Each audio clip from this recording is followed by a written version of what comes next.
Welcome back my dear students and friends. ഇത് 11th business സ്റ്റഡീസിൻ്റെ business services എന്ന 4ാമത്തെ ചാപ്റ്ററിൻ്റെ 2ാമത്തെ ക്ലാസ്സാണ്. ക്ലാസ് ആരംഭിക്കുന്നതിന് മുന്നേ നിങ്ങൾക്ക് അക്കൗണ്ടൻസിയുടെയോ ബിസിനസ് സ്റ്റഡീസിൻ്റെയോ നോട്ട്സ്, വീഡിയോസ് എന്നിവ ആവശ്യമുണ്ടെങ്കിൽ www.manojmelekandi.blogspot.com സന്ദർശിക്കുക. ഇനി നമുക്ക് ക്ലാസ്സിലേക്ക് വരാം. നമ്മൾ കഴിഞ്ഞ ക്ലാസ്സിൽ പഠിച്ചതുപോലെ ടൈപ്സ് ഓഫ് സർവീസസ്, വിവിധതരം സേവനങ്ങൾ നമ്മൾ പഠിച്ചത് business services, social services, personal services. ഈ 3 സർവീസസ് ആണ് നമ്മൾ കഴിഞ്ഞ ക്ലാസ്സിൽ നമ്മൾ പഠിച്ചത്. അതിൽ ബിസിനസ് സർവീസസ് എന്ന് പറഞ്ഞാൽ ബിസിനസ് പ്രവർത്തനങ്ങൾ നിർവഹിക്കുന്നതിനായി ഉപയോഗിക്കുന്ന സേവനങ്ങളാണ് ബിസിനസ് സേവനങ്ങൾ എന്ന് പറയുന്നത്. ഇനി നമ്മൾ പഠിക്കാൻ വേണ്ടി പോകുന്നത് പലതരത്തിലുള്ള ബിസിനസ് സർവീസസ് ആണ്. നമുക്ക് നോക്കാം. ഫസ്റ്റ് വരുന്നത് banking, next insurance, transportation, warehousing, communication, advertising. ഇതൊക്കെയാണ് പ്രധാനപ്പെട്ട ബിസിനസ് സർവീസസിൽ വരുന്ന ഐറ്റംസ്. അതിൽ നമുക്ക് ആദ്യം പഠിക്കാം ബാങ്കിങ്. ബാങ്കിങ് എന്ന് പറഞ്ഞാൽ എന്താണ് ബാങ്ക് എന്ന് പറയുന്നത്? സിമ്പിളായിട്ട് നമുക്കതിനെ പറയാം. Banking means accepting deposit for the purpose of lending. കടം കൊടുക്കുവാൻ വേണ്ടി നിക്ഷേപകരിൽ നിന്നും പൈസ സ്വീകരിക്കുക, നിക്ഷേപങ്ങൾ സ്വീകരിക്കുക. അപ്പോൾ പൊതുജനങ്ങളിൽ നിന്നും നിക്ഷേപങ്ങൾ സ്വീകരിക്കുകയും ആ എമൗണ്ട് ആവശ്യമായ ആൾക്കാർക്ക് പലിശക്ക് കടം കൊടുക്കുകയും ചെയ്യുകയാണെങ്കിൽ അതിനെ നമുക്ക് ബാങ്കിങ് ഫംഗ്ഷൻ എന്ന് നമുക്ക് പറയാം. നോക്കാം. Banking means accepting deposits for the purpose of lending. പണം ആവശ്യമുള്ളവർക്ക് കടം കൊടുക്കുവാനായി നിക്ഷേപങ്ങൾ സ്വീകരിക്കുന്നതിനെയാണ് ബാങ്കിങ് എന്ന് പറയുന്നത്. അപ്പോൾ ബാങ്കിങ് എന്ന് പറയുന്ന ഈ ഒരു ഫംഗ്ഷനിൽ പ്രധാനമായിട്ട് 2 കാര്യങ്ങളാണ് ഉൾക്കൊള്ളുന്നത്. ഒന്ന്, ജനങ്ങളിൽ നിന്നും ഡെപ്പോസിറ്റുകൾ സ്വീകരിക്കുക, പൈസ സ്വീകരിക്കുക. അതുപോലെ തന്നെ ആവശ്യമുള്ളവർക്ക് ലോണായിട്ട് പണം കടം കൊടുക്കുക. അപ്പോൾ പൈസ സ്വീകരിക്കുകയും പൈസ കടം കൊടുക്കുകയും ചെയ്യുന്ന ഒരു ഫംഗ്ഷനാണ് ബാങ്കിങ് എന്ന് പറയുന്നത് എന്ന് നമുക്ക് പറയാം. നെക്സ്റ്റ് നമുക്ക് നോക്കാം ടൈപ്സ് ഓഫ് ബാങ്ക്സ്, വിവിധ തരം ബാങ്കുകൾ. ഏതൊക്കെയാണ് വിവിധ തരം ബാങ്കുകൾ എന്ന് നമുക്ക് നോക്കാം. ഫസ്റ്റ്, കമേഴ്സ്യൽ ബാങ്ക്സ്, വാണിജ്യ ബാങ്കുകൾ. കോഓപ്പറേറ്റീവ് ബാങ്ക്സ്, സഹകരണ ബാങ്കുകൾ. സ്പെഷ്യലൈസ്ഡ് ബാങ്ക്സ്, സവിശേഷ ബാങ്കുകൾ. സെൻട്രൽ ബാങ്ക്സ്, കേന്ദ്ര ബാങ്ക്. ഇതൊക്കെയാണ് പ്രധാനപ്പെട്ട ടൈപ്സ് ഓഫ് ബാങ്ക്സിൽ വരുന്നത്. Commercial banks, cooperative banks, specialised banks, central banks. ഇനി ആദ്യം നമുക്ക് നോക്കാം കമേഴ്സ്യൽ ബാങ്ക്സ്, വാണിജ്യ ബാങ്കുകൾ. ബാങ്കിങ് എന്ന് പറഞ്ഞാൽ എന്താണെന്ന് നമ്മൾ പറഞ്ഞു. Accepting deposits for the purpose of lending ആണ്. അപ്പോൾ ആ ഒരു ഫംഗ്ഷൻ ചെയ്യുന്ന ബാങ്കുകളാണ് കമേഴ്സ്യൽ ബാങ്കുകൾ എന്ന് പറയുന്നത്. ഈ കമേഴ്സ്യൽ ബാങ്കുകളുടെ പ്രവർത്തനങ്ങൾ മുഴുവനും റെഗുലേറ്റ് ചെയ്യപ്പെടുന്നത് ഇന്ത്യൻ ബാങ്കിങ് റെഗുലേഷൻസ് ആക്ട് 1949 അനുസരിച്ചാണ്. കമേഴ്സ്യൽ ബാങ്കുകളുടെ പ്രധാനപ്പെട്ട ഫങ്ഷൻസ് എന്ന് പറയുന്നത് പൊതുജനങ്ങളിൽ നിന്നും ഡെപ്പോസിറ്റുകൾ സ്വീകരിക്കുക, അതുപോലെ തന്നെ ആർക്കൊക്കെയാണോ പൈസ ആവശ്യമുള്ളത് ബിസിനസ്സുകൾക്കും മറ്റുള്ളവർക്കും ആവശ്യമുള്ളവർക്ക് പൈസ കടം കൊടുക്കുക, ലോണ് കൊടുക്കുക. അതാണ് കമേഴ്സ്യൽ ബാങ്കിൻ്റെ ബേസിക് ആയിട്ടുള്ള ഫങ്ഷൻസിൽ വരുന്നത്. നമുക്ക് നോക്കാം. Commercial banks are governed by Indian banking regulation act 1949. Banking means accepting deposits of money from the public for the purpose of lending or investment. 1949 Indian banking regulation act പ്രകാരമാണ് വാണിജ്യ ബാങ്കുകൾ നിയന്ത്രിക്കപ്പെടുന്നത്. പണം ആവശ്യമുള്ളവർക്ക് കടം കൊടുക്കുവാനായി നിക്ഷേപങ്ങൾ സ്വീകരിക്കുന്നതിനെയാണ് ബാങ്കിങ് എന്ന് പറയുന്നത്. It mobilizes the savings of people and makes funds available to business for their capital and revenue expenditure. ഇത് ആളുകളുടെ സമ്പാദ്യം സമാഹരിക്കുകയും അവരുടെ മൂലധനത്തിനും വരുമാന ചെലവിനും ധനസഹായം ബിസിനസ്സിന് ലഭ്യമാക്കുകയും ചെയ്യുന്നു. Next, types of commercial banks. Commercial ബാങ്കുകളെ രണ്ടായിട്ട് നമുക്ക് തരംതിരിക്കാം.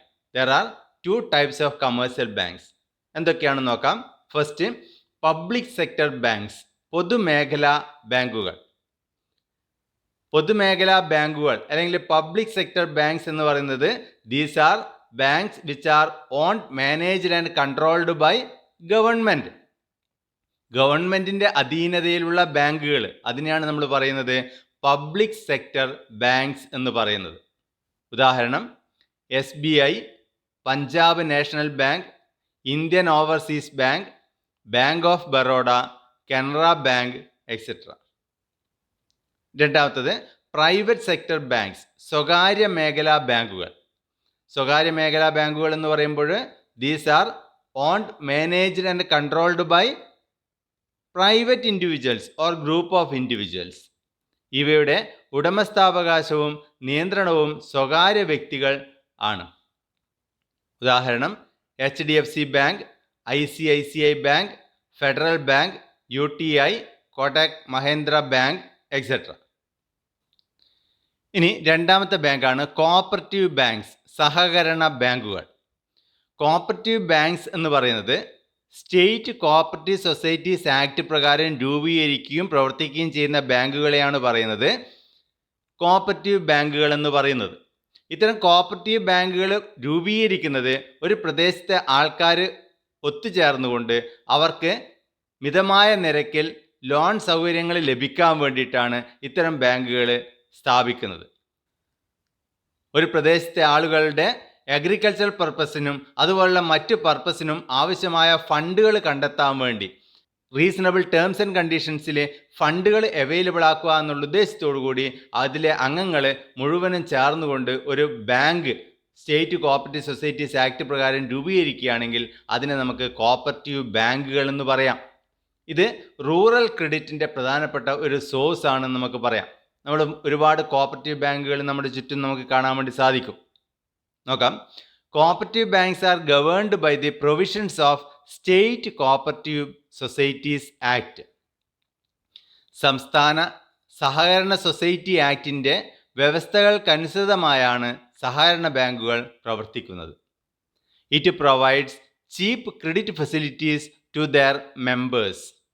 അവ അംഗങ്ങളിൽ നിന്നും നിക്ഷേപങ്ങൾ സ്വീകരിക്കുകയും മിതമായ പലിശയിൽ അംഗങ്ങൾക്ക് വായ്പ അനുവദിക്കുകയും ചെയ്യുന്നു.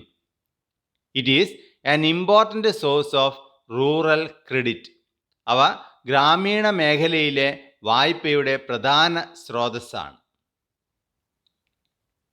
ഇനി അടുത്ത ടൈപ്പാണ് സ്പെഷ്യലൈസ്ഡ് ബാങ്ക്സ്, വിശേഷവൽകൃത ബാങ്കുകൾ. ഒരു പ്രത്യേക പർപ്പസിന് വേണ്ടിയിട്ട് രൂപീകരിക്കുന്ന ബാങ്കുകളാണ് വിശേഷവൽകൃത ബാങ്കുകൾ അല്ലെങ്കിൽ സ്പെഷ്യലൈസ്ഡ് ബാങ്ക്സ്.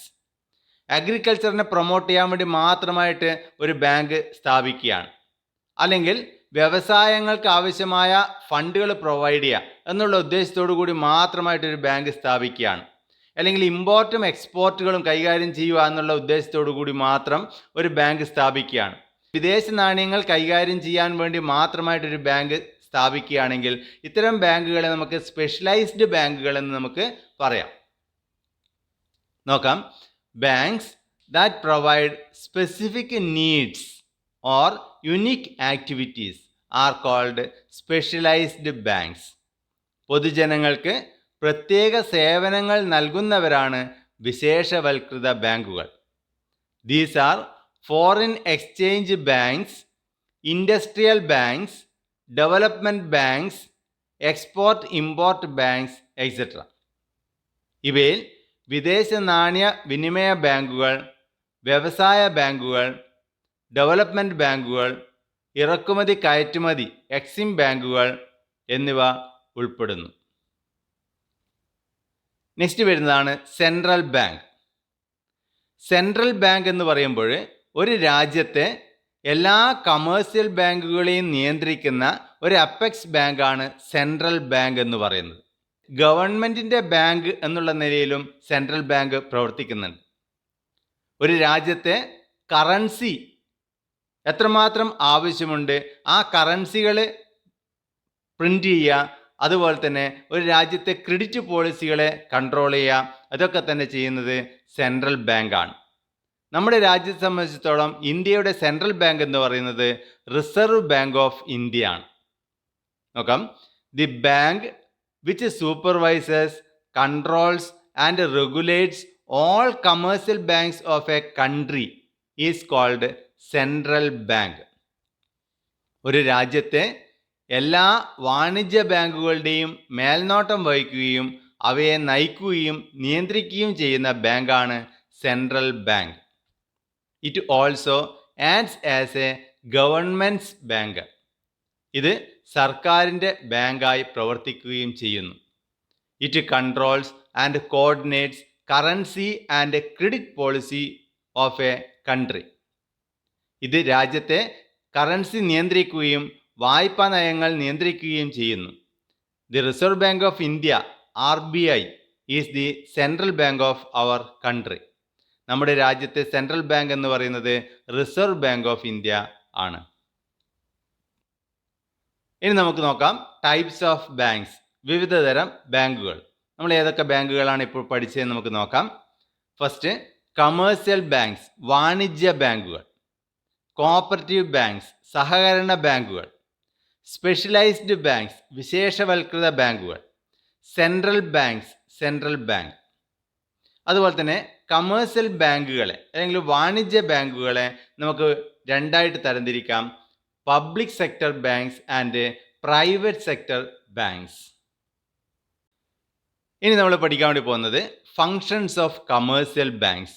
വാണിജ്യ ബാങ്കുകളുടെ പ്രധാനപ്പെട്ട ധർമ്മങ്ങൾ എന്തൊക്കെയാണെന്ന് നമുക്ക് നോക്കാം. ഫസ്റ്റ് വരുന്നത് ആക്സെപ്റ്റൻസ് ഓഫ് ഡെപ്പോസിറ്റ്സ്, നിക്ഷേപങ്ങൾ സ്വീകരിക്കുക. നമ്മൾ ബാങ്കിങ് എന്താണ് എന്ന് പറയുന്ന സമയത്ത് തന്നെ നമ്മൾ പറഞ്ഞത് ജനങ്ങളിൽ നിന്നും നിക്ഷേപങ്ങൾ സ്വീകരിക്കുകയും ആവശ്യമുള്ളവർക്ക് ലോണായിട്ട് പൈസ പ്രൊവൈഡ് ചെയ്യുകയും ചെയ്യുന്ന ഫംഗ്ഷനെയാണ് നമ്മൾ ബാങ്കിങ് എന്ന് പറയുന്നത്. അതുകൊണ്ട് തന്നെ ഒരു ബാങ്കിനെ സംബന്ധിച്ചിടത്തോളം അവരുടെ പ്രൈമറി ഫംഗ്ഷനായിട്ട് നമുക്ക് പറയാം acceptance of deposits and lending of money എന്ന് പറയാം.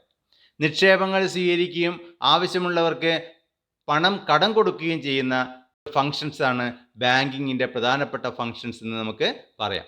അപ്പോൾ ആദ്യം തന്നെ പറയുന്നത് ആക്സെപ്റ്റൻസ് ഓഫ് ഡെപ്പോസിറ്റ്സ് ആണ്. ഒരു ബാങ്കിനെ സംബന്ധിച്ചിടത്തോളം ഡെപ്പോസിറ്റുകൾ സ്വീകരിക്കുക, നിക്ഷേപങ്ങൾ സ്വീകരിക്കുക എന്ന് പറയുമ്പോൾ പലതരത്തിലുള്ള നിക്ഷേപങ്ങളുണ്ട്. Current account, savings account, recurring deposit, fixed deposit. ഇതൊക്കെയാണ് പ്രധാനപ്പെട്ട ടൈപ്സ് ഓഫ് ഡെപ്പോസിറ്റ്സ് എന്ന് പറയുന്നത്. കറണ്ട് അക്കൗണ്ട് എന്ന് പറയുമ്പോൾ സാധാരണയായിട്ട് കറണ്ട് അക്കൗണ്ടുകൾ ഓപ്പൺ ചെയ്യുന്നത് ബിസിനസ്മാൻമാരാണ്. അപ്പോൾ കറണ്ട് അക്കൗണ്ടിനെ സംബന്ധിച്ചിടത്തോളം ബിസിനസ്മാൻമാർക്ക് എത്ര തവണ വേണമെങ്കിലും ഒരു ദിവസം ആ അക്കൗണ്ടിൽ പൈസ കൊണ്ടുപോയി ഡെപ്പോസിറ്റ് ചെയ്യാനും പൈസ വിഡ്രോ ചെയ്യാനും സാധിക്കും. അപ്പോൾ പൈസ ഡെപ്പോസിറ്റ് ചെയ്യാനോ പൈസ വിഡ്രോ ചെയ്യാനോ ലിമിറ്റില്ല. എത്ര തവണ വേണമെങ്കിലും ചെയ്യാം, എത്ര എമൗണ്ട് വേണമെങ്കിലും ചെയ്യാം. അങ്ങനെ ഫ്രീ ആയിട്ട് ട്രാൻസാക്ഷൻസ് ചെയ്യാൻ വേണ്ടി പറ്റുന്ന ബിസിനസ്സുകാർ ഓപ്പൺ ചെയ്യുന്ന അക്കൗണ്ടുകളെയാണ് നമ്മൾ പറയുന്നത് കറണ്ട് അക്കൗണ്ട് എന്ന് പറയുന്നത്.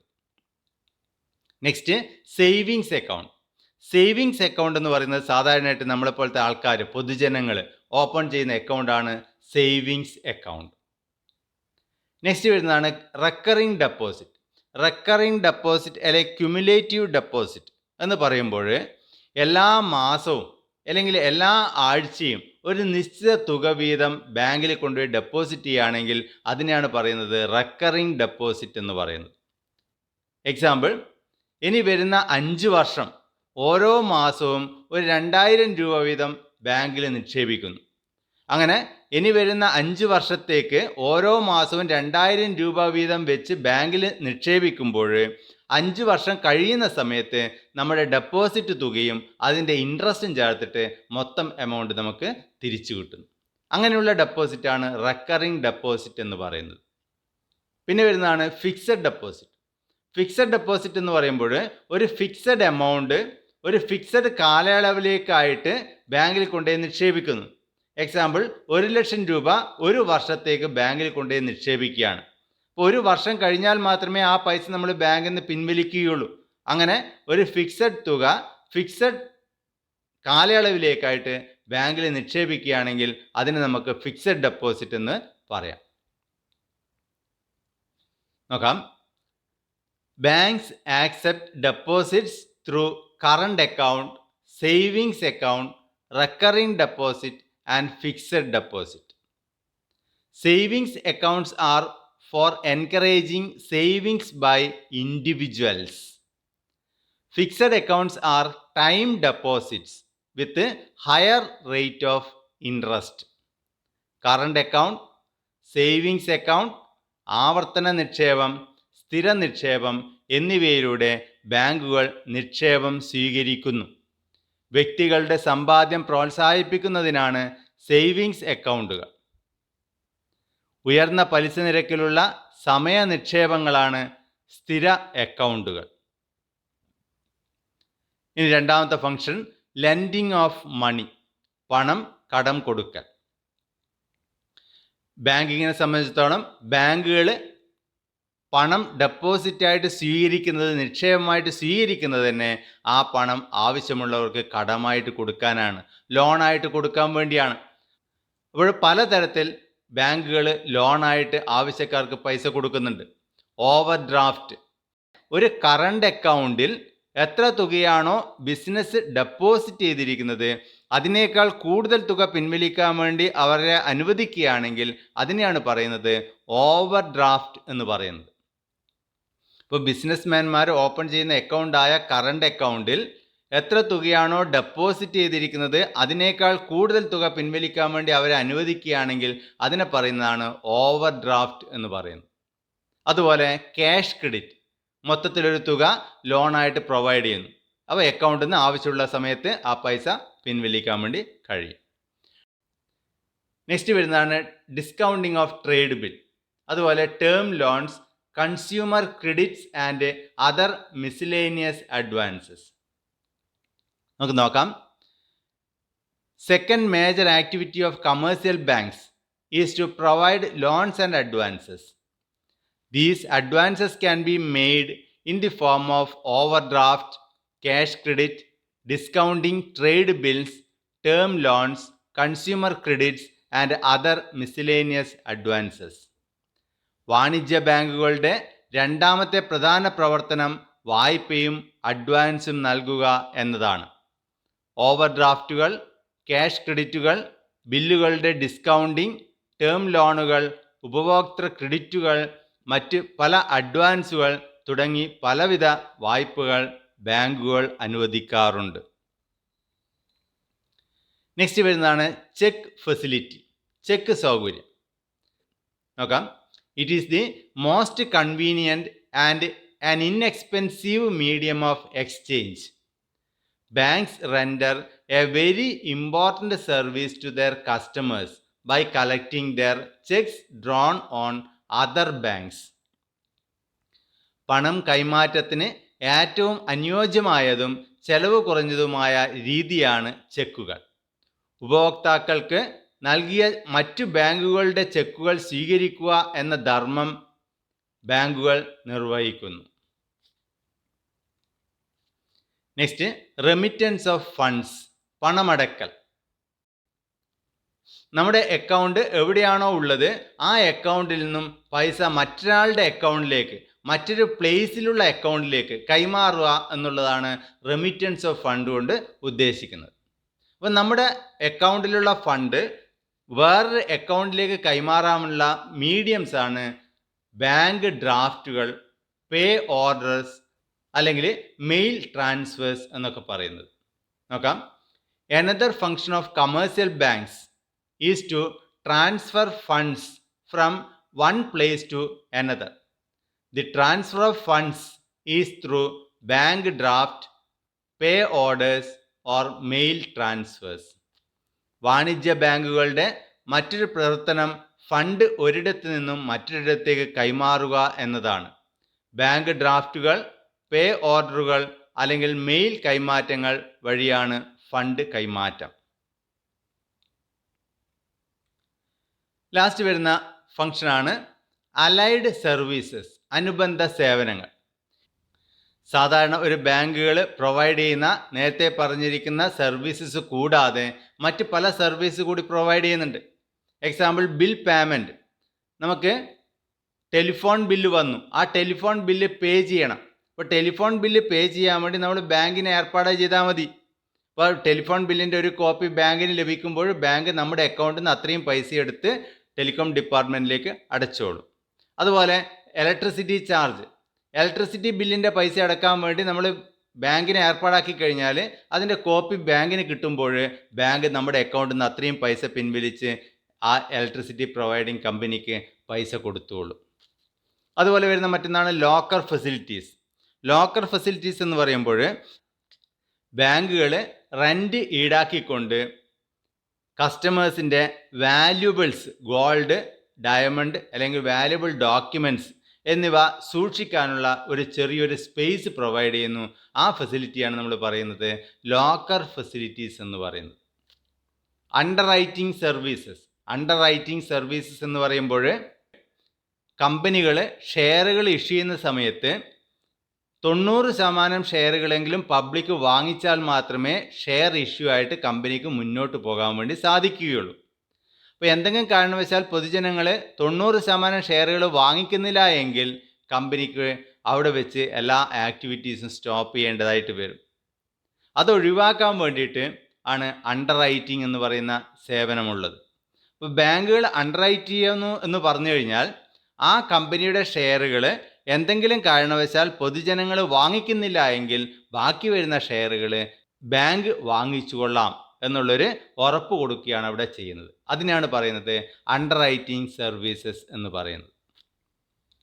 അതുകൂടാതെ buying and selling of shares and debentures, മറ്റ് കമ്പനികളുടെ ഷെയറുകൾ വാങ്ങിക്കുക, വിൽക്കുക. അതുപോലെ തന്നെ ഇൻഷുറൻസ് പ്രീമിയം പേ ചെയ്യാനുണ്ടെങ്കിൽ ആ ഇൻഷുറൻസ് പ്രീമിയം പേ ചെയ്യാൻ വേണ്ടി നമുക്ക് ബാങ്കിനെ ഏർപ്പാടാക്കാം. അപ്പോൾ നമ്മൾ ഇൻഷുറൻസ് പ്രീമിയം പേ ചെയ്യുന്നതിന് പകരം അത് പേ ചെയ്യാൻ വേണ്ടി നമുക്ക് ബാങ്കിനെ ഏർപ്പാട് ചെയ്യാം. അതുപോലെ നമുക്ക് കിട്ടാനുള്ള പൈസ ഡിവിഡൻ്റ് ആയിട്ടോ ഇൻട്രസ്റ്റ് ആയിട്ടോ അല്ലെങ്കിൽ മറ്റേതെങ്കിലും രീതിയിൽ എവിടെ നിന്നും നമുക്ക് പൈസ കിട്ടാനുണ്ടെങ്കിൽ ആ പൈസ കളക്ട് ചെയ്യാനും നമുക്ക് ബാങ്കിനെ ഏർപ്പാട് ചെയ്യാം. നോക്കാം. In addition to above functions, banks also provide allied services such as bill payments, locker facilities, underwriting services. They also perform other services like buying and selling of shares and debentures and other personal services like payment of insurance premium, collection of dividend, etc. മുകളിലുള്ള ഫംഗ്ഷനുകൾക്ക് പുറമെ പണമടക്കുക, locker സൗകര്യങ്ങൾ, അണ്ടർറൈറ്റിംഗ് സേവനങ്ങൾ എന്നിവ പോലുള്ള അനുബന്ധ സേവനങ്ങളും ബാങ്കുകൾ നൽകുന്നു. ഷെയറുകളും ഡിബഞ്ചറുകളും വാങ്ങലും വിൽപ്പനയും ഇൻഷുറൻസ് പ്രീമിയം അടയ്ക്കലും ലാഭവിഹിതം ശേഖരിക്കുക തുടങ്ങിയ മറ്റ് സ്വകാര്യ സേവനങ്ങളും അവർ നിർവഹിക്കുന്നു.